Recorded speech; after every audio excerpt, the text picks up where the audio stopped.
Prontinho. Pessoal, está gravando então. Vou começar a nossa aula. O já mandou mensagem ali para os colegas para quem puder ir retornando. Quem não puder, depois vai ter como assistir online e poder assistir a nossa aula. Vou começar a apresentar então a tela, pessoal. Lembrando que se caso eu estiver apresentando a tela, eu não consigo ver as mensagens de vocês no chat.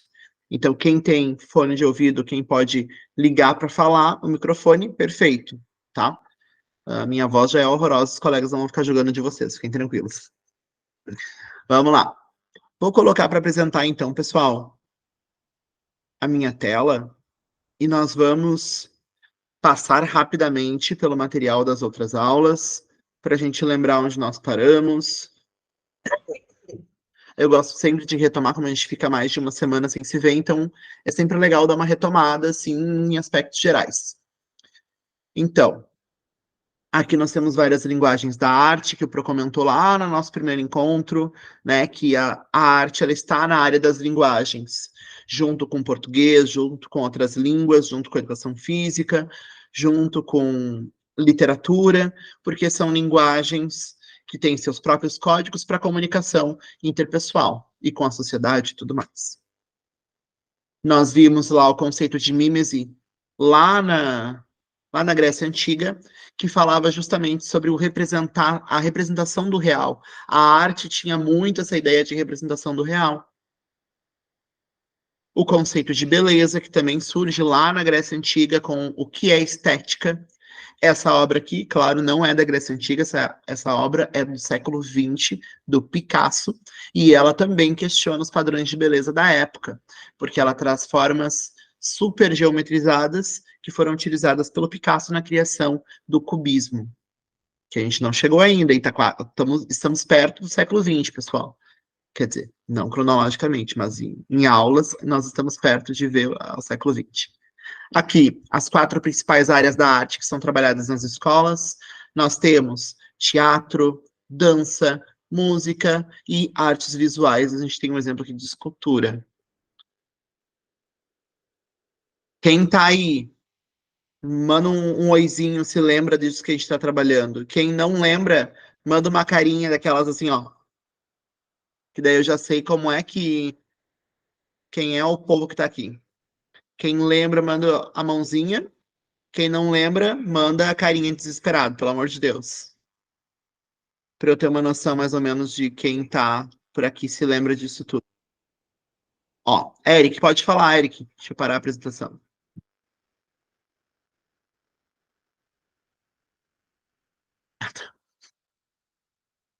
Não tem problema. Os outros, tá indo. Muito bem. Vamos voltar então à apresentação, pessoal. Quem não respondeu, acorda, povo. Acorda e volta para a aula. Vamos lá. Depois que nós trabalhamos essas linguagens da arte, nós falamos um pouquinho sobre a arte rupestre. E todos esses registros pictóricos que nós temos de muito tempo atrás, muitos deles encontrados na Europa, encontrados em vários lugares do mundo. Esse daqui é na França. Mas aqui no Brasil nós também temos registros pictóricos, né? No Piauí nós temos a principal reserva, se não me engano, até da América Latina, de arte rupestre, e tem visitação, tudo mais, é um lugar super protegido para que as pessoas tenham acesso sempre a essas obras e, enfim. O que retratavam essas obras? O que retratavam esses registros? Retratavam o dia a dia do homem primitivo, do ser humano primitivo, né? Também como é que eram suas vivências, o seu dia a dia, coisas do seu dia a dia, né? Rituais, retratavam danças, retratavam a caçada.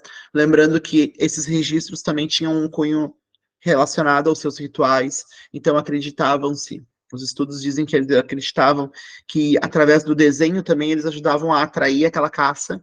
Então, representando a caça, talvez eles conseguissem mais alimento, tá? Nós temos a escultura da Vênus de Willendorf, que foi encontrada na Áustria. E essa escultura, ela é pequenininha, ela tem 13 centímetros. Deixa eu mostrar aqui.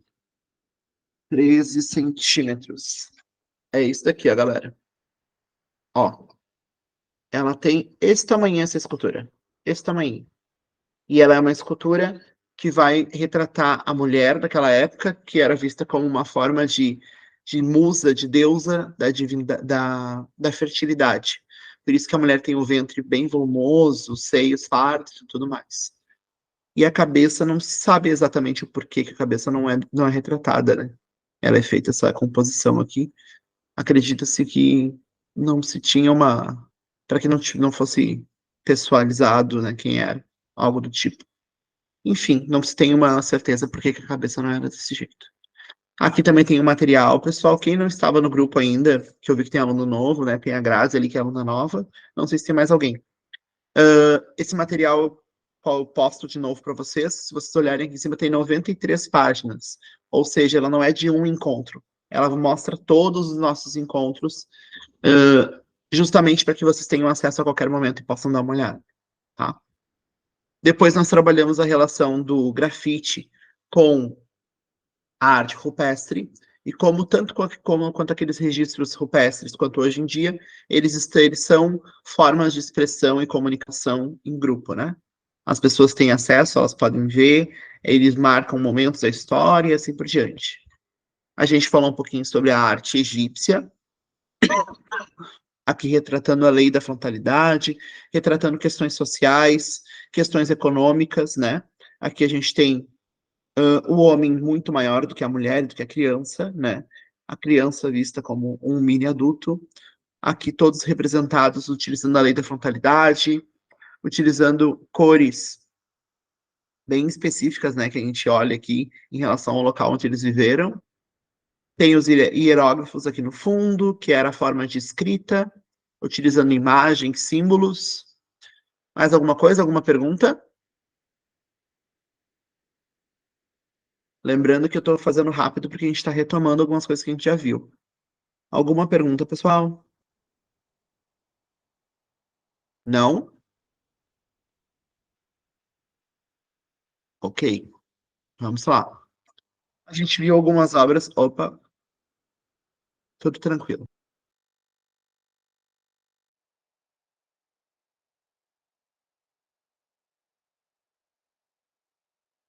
Botão errado, perdão. Aqui, nós temos. Voltando a apresentar, tela inteira.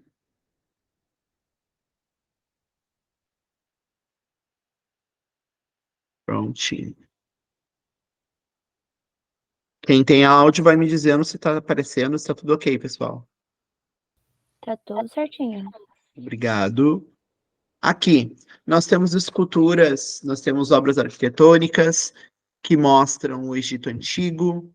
Aqui nós temos o busto de Nefertiti, nós temos a Esfinge e nós temos, né, um papiro, que é o nosso papel hoje em dia, um papiro que retrata um pouquinho da história da pesagem do coração, do deus Anubis aqui. Se o coração da pessoa fosse mais pesado do que uma pena em relação às coisas que ela fez em vida, babau, essa fera aqui no cantinho iria devorá-la. Nós temos várias esculturas e elas retratam um pouquinho dos padrões que depois a gente vai ver sendo seguidos lá na Grécia Antiga. Depois que a gente tiver mais dúvidas, volta ali no material, dá mais uma olhadinha. Aqui nós temos nas esculturas, esculturas gregas. Lembrando que as poses, como aqui no início, ó, esse daqui é do período clássico, vão retomar coisas dos egípcios, a parte da escultura. Aqui vão ser criados vários padrões estéticos na Grécia Antiga, que são utilizados até hoje em dia, e que também são utilizados como uma forma de opressão a várias pessoas, a vários corpos, a várias formas e tudo mais. A gente já falou sobre isso no outro encontro. Aqui, então, aparecem as medidas exatas para a construção de uma obra, de uma figura humana, né, a perfeição das formas, a simetria, corpos esguios, a inteligência e o corpo físico, algo super importante, super valorizado na Grécia Antiga. Aqui uma escultura grega do período helenístico, e aí a gente tem vários contos, histórias dos deuses gregos, lembrando que eles eram politeístas, lembrando que várias esculturas vão fazer menção a isso, né? Aqui nós temos o Laocoonte e os seus dois filhos, que vão ser devorados pelas cobras. Tem toda uma história da mitologia grega do porquê que o Laocoonte ele é devorado pelas cobras. Aqui nós temos o Partenon. Quase que eu falo Panteão, gente. O Partenon, que é uma obra arquitetônica grega também, em homenagem à deusa Atena. Quem é que lembra quem era a deusa Atena? Da aula que a gente falou dos deuses, que a gente comentou sobre o que eram esses templos. Alguém que tá aí lembra? Meu povo, tô quietinhos hoje. Sabedoria, guerra, muito bem. Estratégia na guerra, né?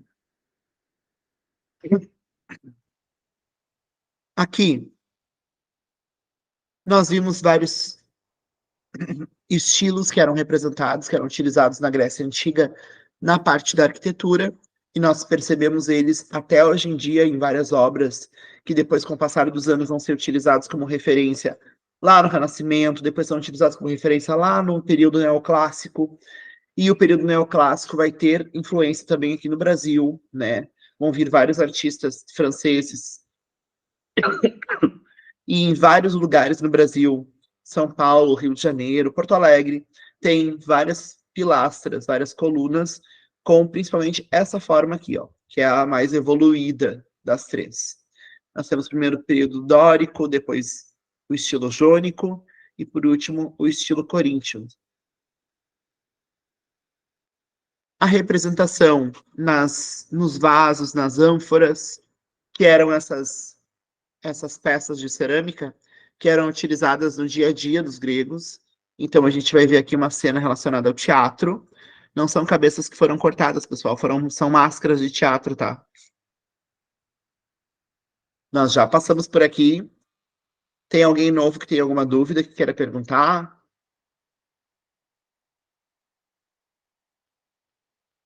Alguma dúvida até agora, galera? Ó, a Grazi já estudou isso. Vamos lá, então.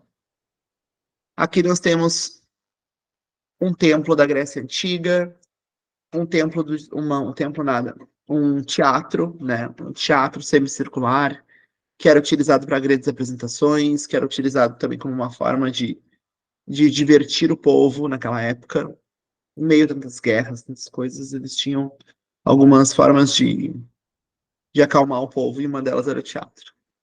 Nós temos o surgimento da comédia, da tragédia, nós temos vários autores gregos que são conhecidos, que suas obras são conhecidas até hoje em dia. Aqui tem a divisão dos períodos direitinho, ó, quem quiser olhar depois. Roma, nós temos Roma Antiga, pessoal.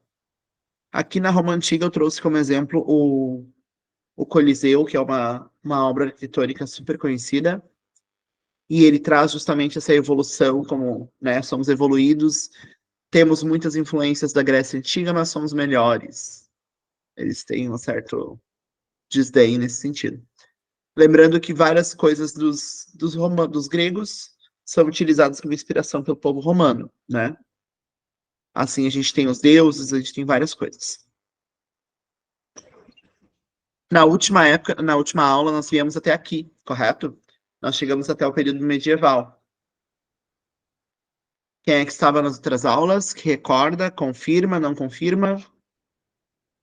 Manda a mãozinha ali, pessoal.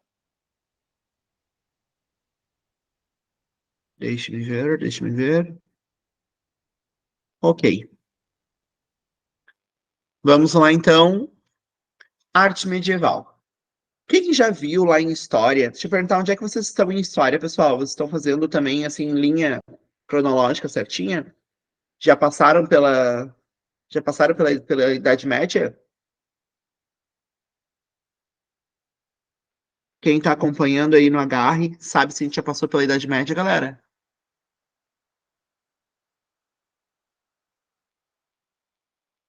Sim, não. Estudando em casa eu passei, muito bem. E os demais? Os outros agarrianos? Já passaram pela Idade Média, galera? Tempo.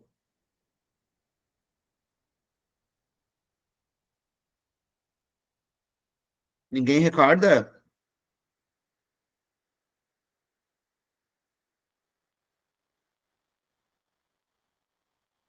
Tema de casa, galera. Saber ter anotadinho em algum caderno, alguma coisa, por onde nós estamos. Tá? Isso ajuda bastante vocês para poder estudar, tanto com a gente quanto sozinho depois. Isso ajuda bastante vocês saberem terem um controle de onde vocês estão. Vamos lá? Então tá. Vou deduzir que vocês não passaram ainda, então. Arte medieval, então, galera. Nós temos, quando a gente falava lá de Roma Antiga, nós vamos ter. Aqui, eu vou ler essa introduçãozinha que eu acho que já ajuda. A arte romana, marcada no período do século VIII a.C. e se estendendo até o século IV depois de Cristo, teve influência direta da arte grega e sua principal manifestação são as construções e edificações arquitetônicas. A grande preocupação dos romanos era com aspectos que se voltassem para a funcionalidade, utilidade e a própria prática de suas obras. A arte romana surgiu em meio às influências da cultura etrusca, que é caracterizada como arte popular, e similaridade com a mitologia romana e grega. Só que o que acontece, galera? Aqui, inicialmente, a gente tem, né, uma sociedade mais politeísta, mas depois nós temos a ascensão do cristianismo. Em determinado momento, o cristianismo vai virar a religião oficial. E aí que a gente vai chegar na arte medieval, quer ver? Ó, com a oficialização do cristianismo, nós temos a arte bizantina, que demonstra o poder e riqueza, e a arte cristã se torna algo simples e primitivo.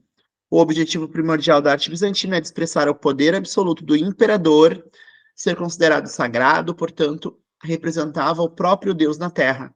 Lembram que lá na Grécia, no Egito, nós tínhamos a mesma coisa, né? Nós tínhamos o faraó, que era considerado o próprio Deus na Terra, o próprio Deus Ra na Terra. Conseguem fazer essa relação? As figuras bizantinas são sempre retratadas olhando para frente, como que encarando, observando a tela. Figuras sagradas ou ícones, já as personagens tinham que ser representadas com características do imperador. Tudo isso na tentativa de santificar essa figura do governo. Vamos lá. Ó, a gente tem a arte bizantina, que vai acontecer. Lembram que nós estávamos falando antes? Aqui, ó. Nós temos o Império Bizantino. Nós vamos ter todo aquele império que Roma vai conquistando, que Roma vai se transformando num império gigantesco. Ele vai ser dividido em duas partes: o Império Romano do Ocidente, o Império Romano do Oriente. Tá, pessoal? O Império Bizantino fica da parte do Oriente. Então, a arte bizantina ela vai durar durante muito tempo e ela vai ter muita influência, olha só, pelos olhos, sobrancelha, nariz. Conseguem perceber que ela vai ter uma influência grande daqueles povos daquela região? O que são mosaicos? Quem é que sabe? Alguém aqui já viu mosaicos? Ou já fez na escola, na infância? São pedras ou cacos de vidro assim colados, formando uma arte. Claro, todos têm diversas cores. Um exemplo, o Bradesco tem nos muros da escola. Perfeito, Yasmin, é isso mesmo. Isso aí. Ó, essa arte ela vai ser desenvolvida bastante lá na Grécia Antiga ainda. Depois Roma vai pegar, vai se apropriar, vai intensificar, transformar em algo assim, ó, genuíno. Então, essa obra aqui, por exemplo, ela tá numa parede, pessoal. E ela é pequena. Só que os vidrinhos são quebrados, são tão perfeitos, são tão organizadinhos, são tão, olha só, cabelo, sobrancelha, tudo isso daqui é de pequenos vidrinhos, tá? A imagem não tá com uma qualidade tão boa, mas é isso. São pequenos vidrinhos que vão ser posicionados de acordo com o que o artista quer representar. E dá muito trabalho. Dá muito. Quem já fez mosaico alguma vez, coloca para mim aqui no chat. Quem é que já fez mosaico, coloca eu, que daí eu vou dar uma olhadinha depois. É muito, muito difícil. Se forem coisas muito específicas, né, é mais difícil. Se forem coisas mais tranquilas, dá para fazer um mosaico um pouquinho maior. Eu vou mostrar aqui um exemplo, ó. Essa imagem lá que eu estava mostrando é essa daqui, ó. Olha essa parede, gente. Imagina quantas horas a criatura ficou fazendo isso aqui. Tudo, ó. Pedacinhos de vidro colorido. Hoje em dia é muito utilizado com azulejos, né? Hoje os azulejos que a gente tem no chão, tem nas paredes, muitas vezes, a inspiração vem dessa época, tá? Então, ó, aqui tem um artista contemporâneo que trabalha com mosaico também, ó. Eu trouxe para vocês verem que, mesmo com o passar dos séculos e séculos e séculos, as técnicas, as linguagens artísticas, elas perduram, né? Se elas comunicam, se elas se expressam, elas perduram. Então aqui a gente tem um mosaico bastante contemporâneo. Inclusive tem uns lugares aqui no Brasil, vários lugares com muitos mosaicos das paredes e tal, e lugares que dá para as pessoas poderem tirar foto. Eu vou ver depois se eu acho umas fotos de uma amiga minha que foi visitar um lugar que até o Fuca, até tinha um Fuca, até o carro era feito todo de mosaico. Muito louco, muito louco. Podemos continuar, então? Essa daqui é a principal obra arquitetônica, pessoal, ó. Fica em Istambul, na Turquia. É a principal obra arquitetônica desse movimento da arte bizantina. E aqui o nome dela se chama Hagia Sophia, ou Santa Sofia, Basílica de Santa Sofia. A gente consegue perceber, ó, tem um domo central grandão, ó, que projeta o espaço, traz luminosidade. Ao mesmo tempo, a presença de muito dourado, muito ouro nas paredes, em objetos e tudo mais. Essa basílica aqui, ela já foi várias coisas. Já foi museu, já foi centro comercial, já foi... um monte de coisa. Um monte de coisa. Nem sei atualmente o que ela é. Porque ela sempre passou por transformações, foi queimada uma época, pegou fogo uma época. Enfim, já foi construída e reconstruída ao longo dos séculos muitas vezes. Aqui, eu trouxe um exemplo para vocês verem do que é um ícone. Um ícone na Idade Média, pessoal, é o seguinte: é uma representação, uma pintura, né? Muitas vezes uma pintura feita em madeira de uma imagem religiosa. O que acontecia nessa época? Eles vendiam essas imagens religiosas na igreja. Então nós tínhamos artistas que pintavam essas imagens, iam lá, abençoavam, aquela coisa toda, e vendiam por valores bem altos, tá? Aqui a gente tem ouro. Esse dourado aqui, ó, ele tem ouro. E eu tenho uma pergunta, talvez a Grazi saiba disso. Por que que o manto de Maria, ele é retratado na Idade Média em azul? Azul é seu manto, branco é seu véu. Por que que a cor azul ela vai ser utilizada para retratar a Maria? Isso é uma curiosidade bem legal. Quem é que sabe? Vamos lá. Vou parar a apresentação. Quem é que sabe por que que o manto de Maria é azul na Idade Média, galera? Isso tem a ver com o financeiro, tem a ver com a economia, tem a ver com várias coisas. Lembra daqueles... Ó, isso é para tratar a ansiedade. Um teste de paciência.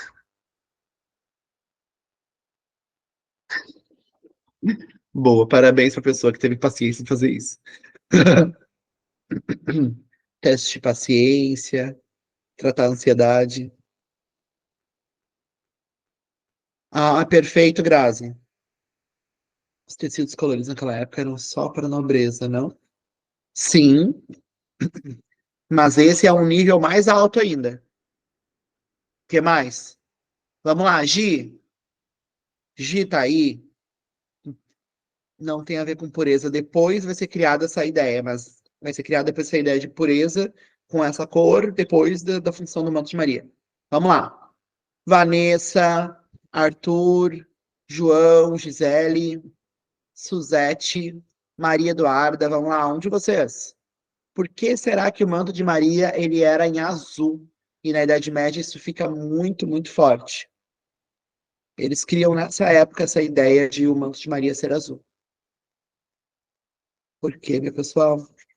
E aí tem a ver com a Idade Média, tem a ver também com questões relacionadas à história muito fortemente. Por que nessa época? Vamos lá. Lembra o céu? Pode ser também tem a ver, mas não é só isso. O que mais? Quem aí tá usando computador, que consegue procurar no Google, que consegue achar alguma coisa, que consegue, vamos lá. E aí, meu povo?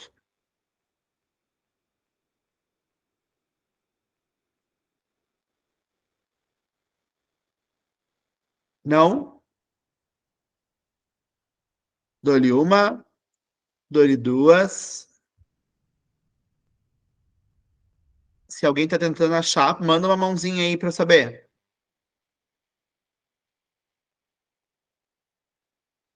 Ó, acho que a Eric, Grazi estão procurando. Yasmin, acho que também. No Google fala de pureza. Pessoal, na verdade, a cor azul é a cor mais cara de todas. O pigmento é a cor mais cara de todos. Como assim? Ficar próximo ao céu. Vocês sabem que os pigmentos, que as tintas, que vão começar a ser muito fortemente produzidas nessa época, na Idade Média, começam a ser produzidas para tingir os tecidos. Como a colega falou antes, os tecidos tingidos na época, eles vão ser muito mais caros e eles vão ser da nobreza, né? A nobreza que vai ter dinheiro para pagar. Por isso que a gente vai olhar filmes assim, aparece muito os camponeses usando cores terrosas, porque era o que era fácil de ser tingido. O azul era muito difícil de produzir. Até hoje em dia, na verdade, se tu for pegar um pigmento em azul, uma tinta realmente profissional, ela vai ser mais cara. Porque os amarelos e tons terrosos eram baratos, sempre foram baratos. O vermelho, um pouco mais caro. E o azul sempre foi caríssimo. E mais caro ainda, o púrpura. O azul, para ser extraído, tinha toda uma questão química e tal. E ele era o azul é pouco encontrado na natureza. Puro. É pouquíssimo encontrado na natureza puro. Por exemplo, então ele vai ser utilizado para o manto de Maria, às vezes o manto de Jesus Cristo, coisas do tipo. Na verdade, Jesus Cristo, às vezes, quando aparece, quando ele já subiu, aparece alguma coisa em azul. Mas quando ele está na terra, aparece o vermelho, que é mais barato. Tem muitas coisas na arte, vão ter simbologias que a gente não percebe no primeiro momento, que a gente precisa estudar, precisa ler a parte da história para poder entender. Isso é um dos pontos. O manto de Maria, ele é azul, justamente, e hoje em dia tem diversas cores de azul. Tem diversas cores de azul, vários tons, né? Mas o azul para ser encontrado na natureza, porque imagina, ó, as cores primárias quais são? As cores primárias são aquelas cores que são as puras, que são as encontradas na natureza, lembra?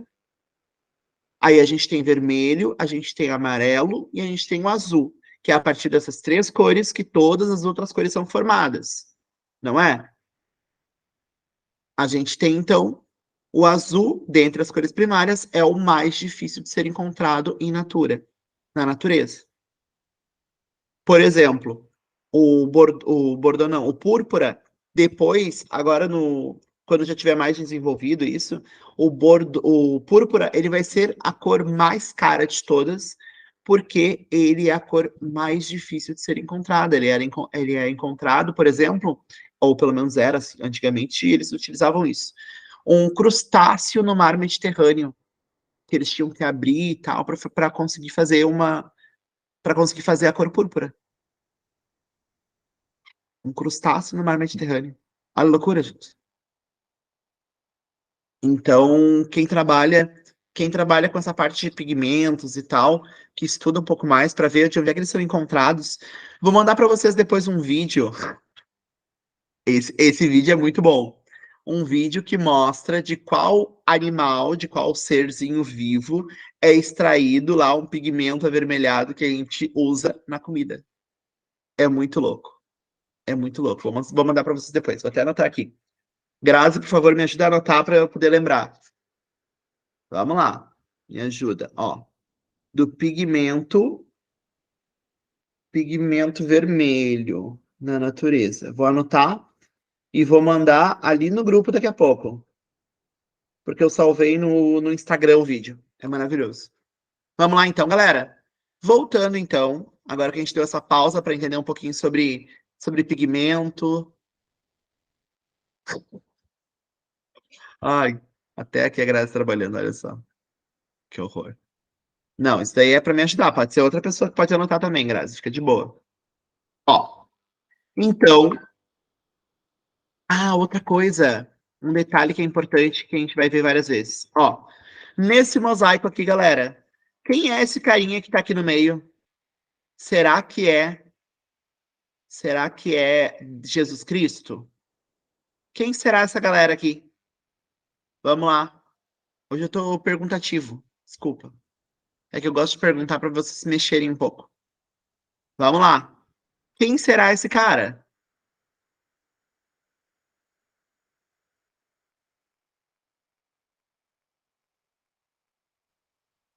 Dou-lhe uma, dou-lhe duas. Aqui é um santo. Ele é o imperador, galera. Ele é o imperador. Lembra que na arte bizantina, o imperador sempre vai ter um status como se fosse o próprio Deus na Terra, ó. Isso daqui, essa auréola, ela vai ser representada sempre na Idade Média, principalmente em Jesus Cristo, Maria, né, santidades. Mas na arte bizantina em específico, essa representação sempre vai aparecer também no imperador, porque o imperador é aqui, ó, ele é o Deus na Terra. Aqui nós temos o imperador Justiniano, que vai governar durante um bom tempo. Ó, muito bem. Seguindo. Adoro essas curiosidades. O Pro colocou aqui um pouquinho sobre arte islâmica, pessoal, porque ela vai ter muita correlação com a arte bizantina, tá? Por quê? Aqui nós temos as letras, ó. A gente temos muito essa questão da letra, muito essa questão da escrita, vai ser considerada uma forma de arte na arte islâmica. Aqui, o domo central nas construções, mosaicos do lado de fora também nas construções, vão ser algumas características da arte islâmica que tem tudo a ver com a arte bizantina, tá? Então, por isso que eu trouxe aqui junto, do ladinho.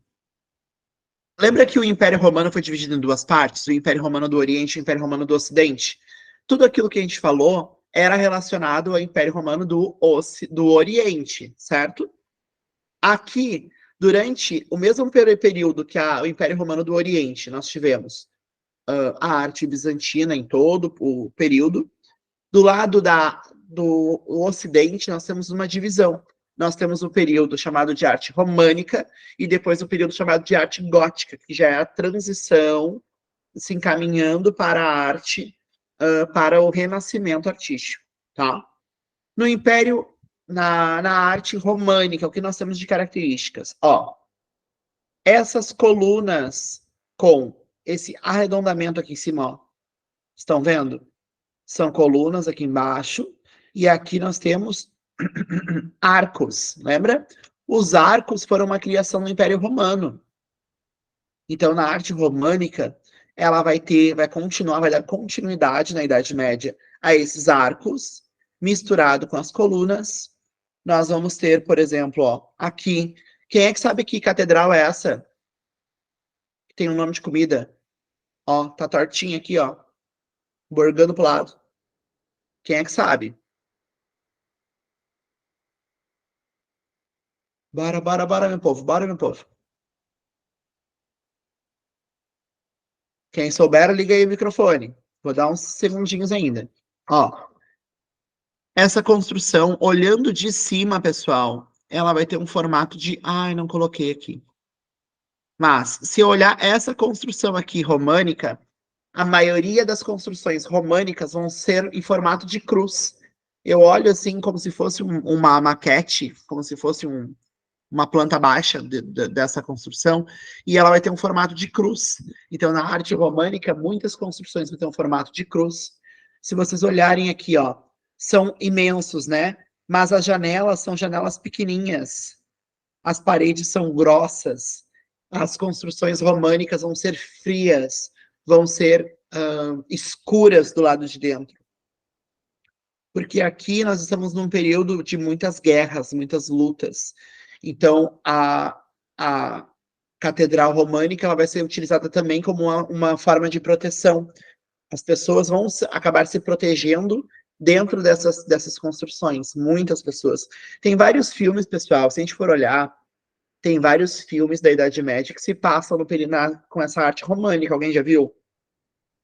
As pessoas caminhando longas estradas, assim, de chão, com seus cavalos e carruagens. Aí eles chegam, a igreja vai ser o centro da comunidade, vai ser o centro daquela localidade.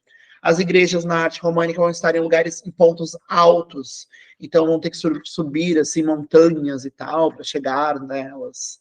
Porque lá de cima, o que acontece? Elas enxergam todas as planícies e o que está acontecendo, se está vindo alguém para invadir, para guerrear, enfim. Tudo tem uma lógica, nada é por acaso. Deixa eu ver aqui se alguém mandou alguma mensagem. Não? O pessoal tá calminho hoje. Muito bem, aqui estão os visitantes, ó. Visitando. O nome dessa catedral é Catedral de Pisa, galera. Fica na Itália. E essa daqui é a Torre de Pisa, ó.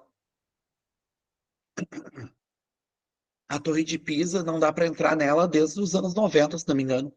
Final dos anos 90, início dos anos 2000. Porque ela entorta um pouquinho a cada ano. Vocês ouviram, lá em 2010, se não me engano, eles colocaram umas barreiras na lateral da Torre de Pisa, de concreto armado e tudo mais, para tentar barrar um pouco essa queda. Mas a construção foi feita num terreno que não se... Naquela época não se tinha tanto estudo arquitetônico, né, gente? Tanto quanto tem hoje em dia. Naquela época se tinha bastante, as pessoas foram desenvolvendo muito, mas não se tinha em relação ao solo e se iria ou não dar conta, né? O que acontece é que as medidas foram feitas para a Torre de Pisa, calculado, tudo direitinho, só que sem contar com a questão do peso o peso dos sinos que colocaram dentro dela. Então, começou a pesar demais, era muito pesado, e isso foi ajudando, além do terreno, a coisa dos sinos serem muito pesados, foi ajudando a ir entortando. E aí, com o passar dos anos, ela vai entortando, vai entortando, vai entortando, vai entortando. Tentaram barrar em 2010, agora com essas construções para tentar barrar, mas um dia vai cair, né, gente? Será que a gente vai estar vivo quando cair? Não sei. Que já está aqui há tantos séculos, né, gente? Será que a gente vai primeiro ou será que a Torre de Pisa cai primeiro? Comecem as apostas, pessoal. Eu não sabia que a Torre de Pisa era do lado de uma catedral. Ah, é verdade, porque muitas vezes eles tiram foto somente de um lado, né? Eles tiram foto de um dos lados, que é o mais bonito, né? Que não tá com aquela estrutura toda barrando. Mas essa eles tiraram de um ângulo legal, de um ângulo diferente. Pois é, geralmente o foco é só na torre, verdade. Isso aí.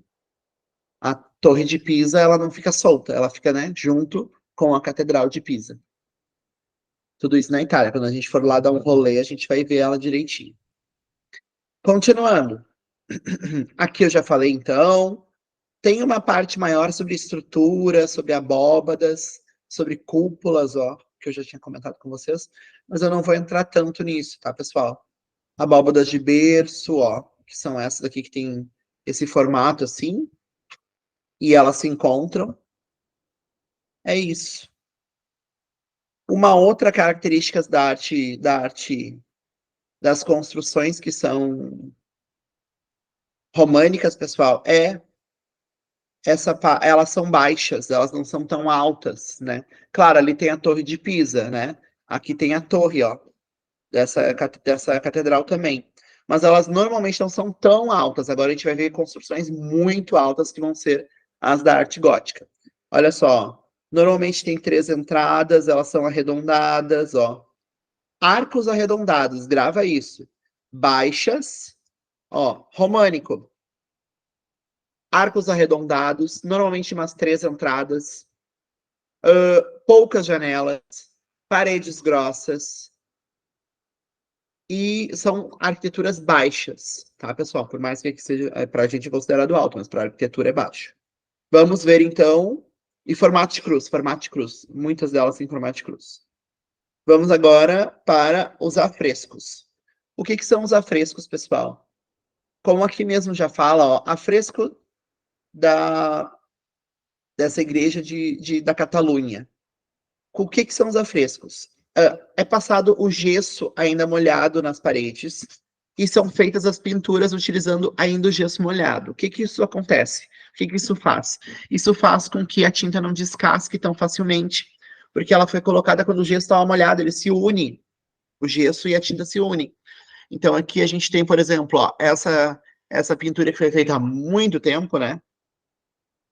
Ela tem os rachados e tudo mais. Mas se não fosse assim, se não fosse em afresco, possivelmente teria descascado a tinta já há algum tempo, entendeu? E aí teria saído. Então, ó, afresco, ou seja, enquanto estava fresco o gesso, foi pintada essa construção. E aí, aí a gente tem uma coisa que é super difícil, que é pintar com gesso fresco. Super difícil, gente. Super difícil. Ó, outras coisas que a gente pode observar é esse símbolo aqui que é representado, ó, seria um símbolo de bênção, tá? Jesus Cristo está abençoando.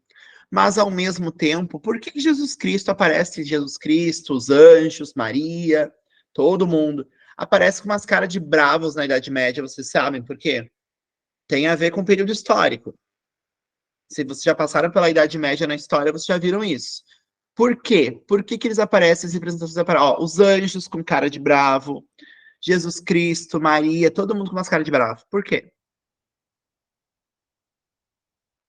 Parar a apresentação. Vamos lá. Morreria sem saber.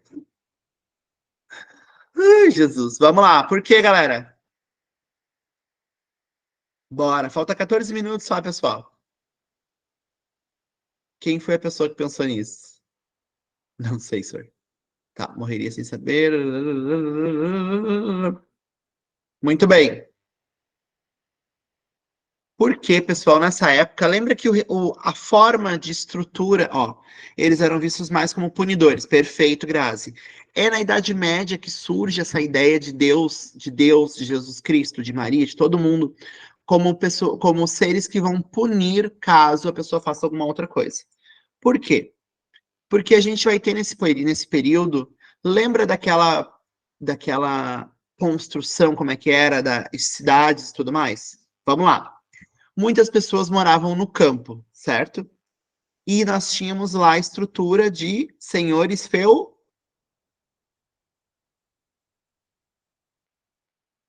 feudais.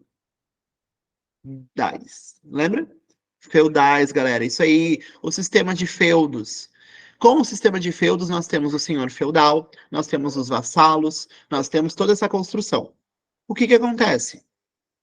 Para o senhor feudal, ele tinha suas terras, ele tinha pessoas que trabalhavam nessas terras, que produziam, que plantavam, que colhiam, que cuidavam de animais, que faziam toda essa parte.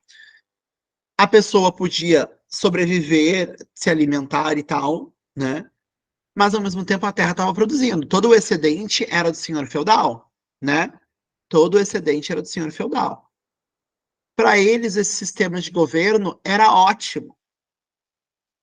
Logo, quais são as formas que vão ser utilizadas para que as pessoas permaneçam nessa estrutura de governo? A religião. Então, Deus, com essa cara de punidor, tudo que saísse. E nós temos também, principalmente, né? Quem governava muito nessa época era a igreja, né? Então, tudo que saísse fora daquilo que a igreja queria, tu ia ser punido por Deus. Então, se tu saísse para fora do feudo, se tu quisesse largar a mão e ir embora, tentar sorte na cidade, tentar alguma outra coisa, tudo isso era mal visto pela igreja e punido por Deus. Tu vai ser punido. Se tu sair dessa linha, se tu sair daqui, tu vai ser punido por Deus. As pessoas não sabiam o que tinha para fora dos feudos, porque acabavam muitas vezes morando, vivendo a vida toda dentro dos feudos. Gerações e gerações que viviam dentro dos feudos. Iam no máximo ali até a floresta caçar, fazer alguma coisa lá, trazer para dentro, mas muitos viveram dentro do feudo. Então, se tinha aquele místico de não saber o que tinha para fora. Aí nós temos as bruxas, que eram as mulheres que moravam muitas vezes com coisas de natureza, chás, tudo que não era a igreja que intermediava era visto com os olhos de ser coisa ruim. Muitas eram mortas injustamente só por se envolverem com medicina, ciência, tipo. Na verdade, os chás, medicina, até mesmo coisas relacionadas à natureza, pedras, né? Toda essa coisa mais mística, mais de uma religiosidade diferente do que a igreja tinha, tudo era visto como bruxa, tudo era morta. Mas Literalmente. os médicos, homens, faziam essas mesmas coisas e eles não eram vistos dessa forma, sabe?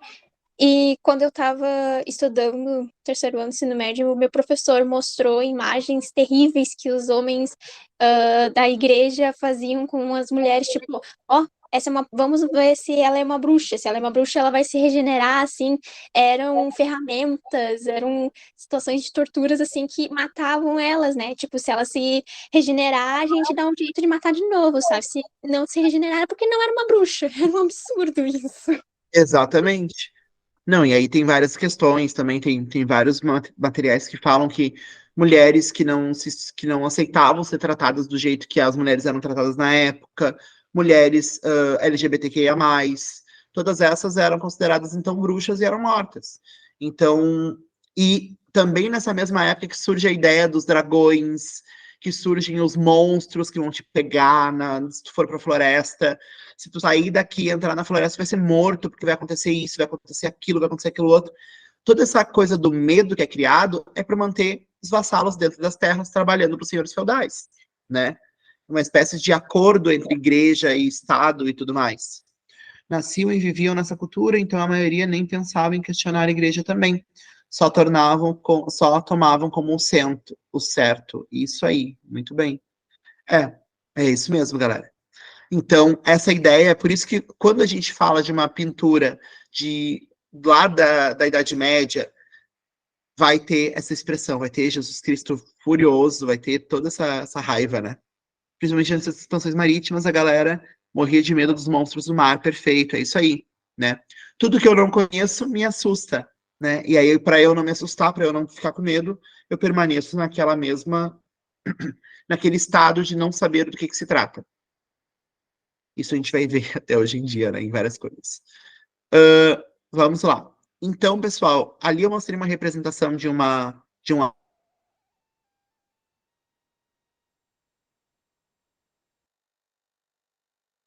essas imagens e verem essas expressões, olha, maioria das vezes vai ser coisa relacionada à Idade Média, tá? Outra coisa importante é a forma como vai ser representado. Então, homens, mulheres, todo mundo que é representado vai ser representado com formas mais simplificadas. Vocês lembram que lá na Grécia Antiga, os corpos, as pessoas eram muito bem pintadas e representadas, super reais, super realistas? Então, viu que parece que o pessoal, ao invés de evoluir, voltou assim para trás, voltou atrás? Porque, na verdade, a igreja ela não vai aceitar que sejam feitas representações muito reais do corpo, justamente por uma questão de não sexualização, porque se acreditava que se fosse muito perfeito, muito com as formas muito bem definidas, ia ser mais instigante em relação à questão sexual também. Tudo era repressão em todos os aspectos relacionados ao corpo humano, tá? Então, as representações também vão ser feitas de uma forma simplificada à imagem. Aqui, nós temos as iluminuras, pessoal. Quem já assistiu o filme Shrek? Lembra que o primeiro filme do Shrek aparece assim, começa tudo preto. Aí vem uma luz, assim, do nada. Uma luz. E nessa luz, daí vai aparecer um livro, assim, vai se abrir o livro com a história que vai ser contada do Shrek. E aí vai aparecer as letras, assim, desenhadinhas. E aí vai ter imagens nos cantinhos e as letras do lado. Isso são iluminuras. E as imagens eram utilizadas para iluminar a escrita. Lembrando que muitas pessoas não eram alfabetizadas na época.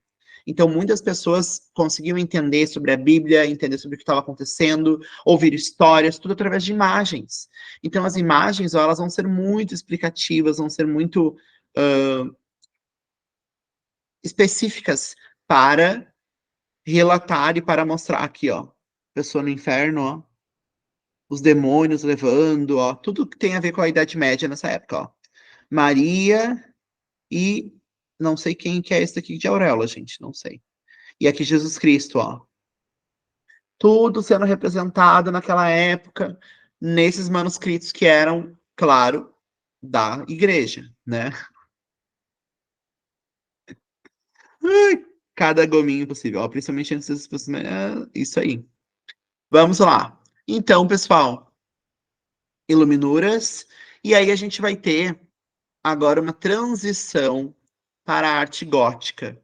O que que essa transição para a arte gótica tem a ver, gente, com a evolução, tá? Nós vamos ter a evolução, a evolução da arquitetura, a evolução da ciência, a evolução de tudo. E não é porque a Idade Média, essa coisa de, ela é chamada muitas vezes de Idade das Trevas, né? Lá no período românico, né, na arte românica, até que tem um pouco disso, assim, mais, né? É um período inicial. Lembrando que é cerca de 1000 anos isso daqui, né? 1000 anos. É um tempo, né, galera? Um tempinho. Então, nós temos uma transição muito forte da arte gótica, que vai dizer que a arquitetura está evoluindo. Então, ó, na arte gótica nós vamos ter os vitrais. O que são os vitrais? São esses vidros coloridos que vão ser substituídos, então, que vão entrar no lugar. Ao invés de ter uma parede aqui, ou de ter tudo aqui feito de tijolo, vai ter esses vidros coloridos. Esses vidros coloridos vão trazer luminosidade para dentro das catedrais. Ó.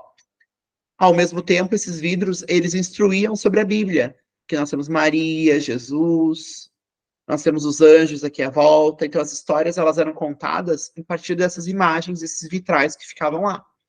Nós temos a religião ganhando mais força com as cruzadas.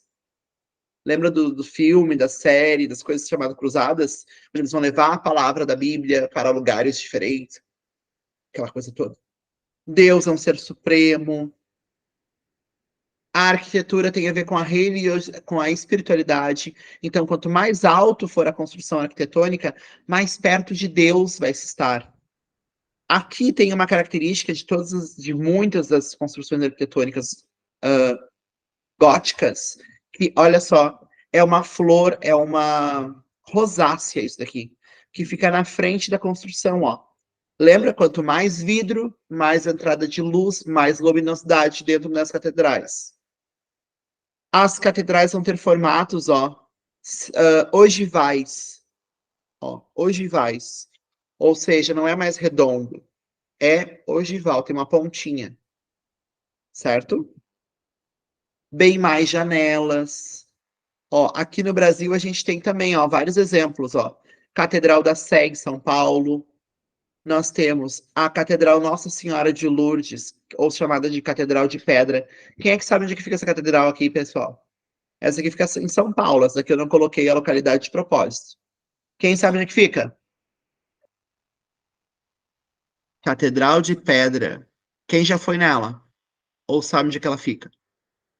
Vamos lá, vamos lá, vamos lá, vamos lá, vamos lá. É a de Canela. É exatamente a de Canela, Grazi. Muito bem. A Catedral de Pedra é a Catedral de Canela. Isso aí. Então, em várias partes do Brasil, do mundo todo, tem catedrais inspiradas nesse estilo da Idade Média, tá? E aí nós temos uma transição depois para a arte gótica, que vai ser o seguinte: as formas, ó, vão voltar a ser mais representativas. Os artistas, principalmente o Giotto vai fazer obras que vão começar a ter, ó, profundidade nas obras. Vai começar a ter essa sensação de profundidade, de algo que está lá pequeno, que está aqui mais próximo. Vai ter temáticas que vão começar a ser representadas. E aí essa transição para o Renascimento também tem a ver com as... como é que é? A expansão marítima. Lembra? No final o que marca a idade, o final da Idade Média e o início da Idade Moderna, lembram? Tem a ver com justamente esse avanço tecnológico e avanço de o povo começar a se lançar ao mar, conhecer outros continentes, conhecer outros lugares, entendeu? É por isso que nós temos, então, o Renascimento surgindo em breve. Então, nosso próximo encontro, a gente começa com o renascimento, pessoal. Dúvidas? Vamos lá. Temos 1 minutinho para finalizar.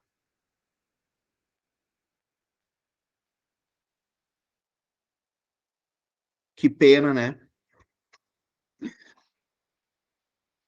Pena nada, a gente tem que almoçar, minha filha. Tô morrendo de fome também. Mas a gente pode marcar, vamos ver qual é o próximo dia que a gente vai ter aula. Pessoal, alguma dúvida, alguma pergunta, alguma coisa que vocês queiram saber, que não ficou claro? Quero agradecer a Grazi e a Yasmin, que participaram bastante nessa aula, o Eric, que participou bastante nessa aula. Vocês três arrasaram, galera. Brigadão. Nenhuma dúvida, Yasmin, ótimo. Quer dizer, talvez não. Porque dúvidas ajudam a mover o mundo, né?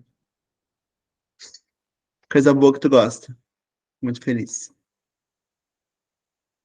E os outros? Senhor Eric, você que estava participando bastante.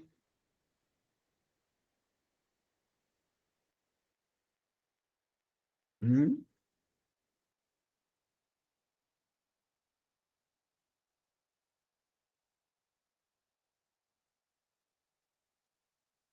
Pessoal, então,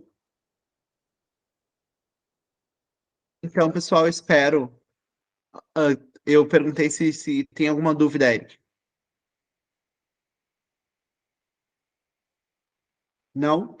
Tá. Pessoal, então é o seguinte, eu vou colocar para vocês a atividade dessa semana, tá? Tem muitas pessoas que não mandaram ainda a atividade anterior, tem algumas que mandaram, tem outras que não. A atividade artística, ela tem a ver com, em algum momento do dia, em algum momento da semana, a gente voltar a pensar um pouquinho sobre aquilo. Eu sei que a gente tem um dia a dia super corrido, trabalha, tudo mais, mas em algum momento que vocês tirem para que vocês possam fazer um pouquinho do trabalho de vocês, a arte de vocês. Se você não tem um material bom, pega outro material. Se precisar de algum material, alguma coisa que eu possa ajudar, me avisa, tá? Mas vamos fazer uma experiência na outra aula. Sim, ó, Grazi, eu posso de novo, que eu sei que você não tem ainda. Que em algum momento, pessoal, a gente consiga organizar para fazer essa atividade, para refletir um pouquinho sobre. Eu vou dar uma margem bem grande para que vocês possam escolher algumas coisas. Então, não esqueçam, tá, pessoal? E quem não fez a atividade anterior, vamos lá, bora fazer ela. Eu sei que não vale nota, mas vale conhecimento, vale a experiência de ir pensando um pouquinho. Eu vou colocar ali 3 opções para vocês, tá, Yasmin? Daí eu coloco escrito no nosso grupo direitinho, marco a entrega, coloco para vocês ali, você já tem meu celular, você já tem o meu WhatsApp, para vocês poderem me mandarem pelo WhatsApp, que eu sei que é mais rápido, é mais fácil. Só peço que quem não fez, faça, tá, pessoal? É importante para a gente ir se engajando e entendendo certinho do que a gente está falando, tá? Um abração, beijo para todo mundo, se cuidem, uma boa semana. Bom final de semana, primeiramente, né? Tchau, tchau.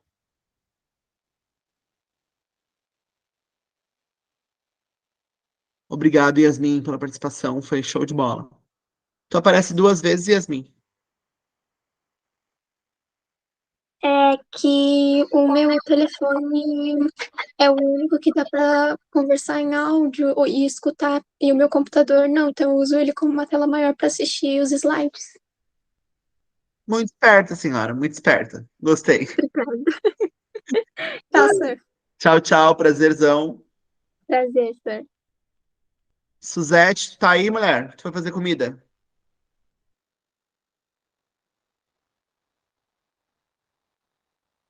Oi, pode falar? Tu tá aí? Ah, tá. Alguma dúvida, Suzete? Alguma pergunta que tu queira fazer?